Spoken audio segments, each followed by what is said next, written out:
My name is Patty Habeck, and I am the president of Feeding America Eastern Wisconsin, which is a food bank that serves the eastern side of Wisconsin. It's the largest domestic hunger relief organization in the state, and we work with a network of other food pantries, meal programs, and emergency shelters to make sure people have enough food to eat. When children get to the end of the school year, they are looking to be home more in houses and in their apartments, and their families really need to find more food to feed the kids throughout the summer months. They don't have the support of the schools or some other systems that they would have during the school year. So for us, it's very top of mind to make sure that the kids have enough to eat. So we have to work really hard right now in the springtime, April, May, and June, so that we can make sure the pantries are full of healthy, kid-friendly, nutritious food for the kids during the summer months. Throughout the year, we'll pass about 30 million pounds between this facility and our Milwaukee facility. Both of them move about 50% of the food, and we trade the food between the two facilities to make sure we have the diversity of product we want in both of our facilities. So in a year, this building will see probably about 15 million pounds of food. There's still 400,000 people on the eastern side of Wisconsin that need food assistance, and we have a great network of food pantries that help address that, but they need support. And so what a food bank does, what we do, is make sure that those food pantries are stocked with the food that they need to ultimately get it to the person in need.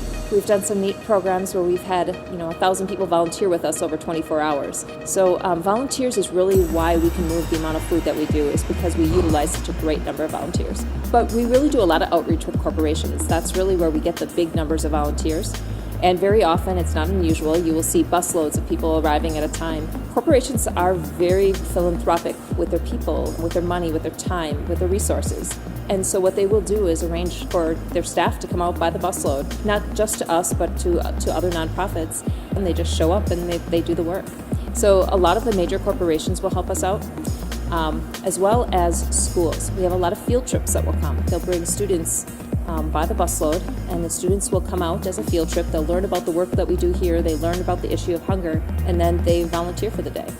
Historically, food banks have relied on food donations that typically had to be shelf stable. They really couldn't be focusing on fresh food because it's such a hard product to move. But over the last number of years, both food pantries as well as food banks have really adjusted that, because we know how important it is that individuals, particularly children and seniors and those that rely on food pantries, need that fresh and healthy product. Our newest initiative, where we're spending a lot of time right now, is with figuring out how to get farmers connected directly with the food bank. Farmers still their margins are very small, so they need to make some money on it. So we had to figure out another system so that the farmers are getting a fair pay, we're still getting the product we need, and therefore the pantries and the end user are actually getting what they need as well.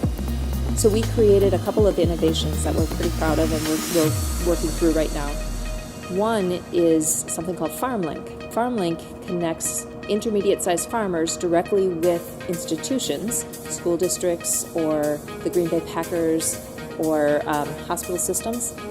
The institutions need that fresh produce.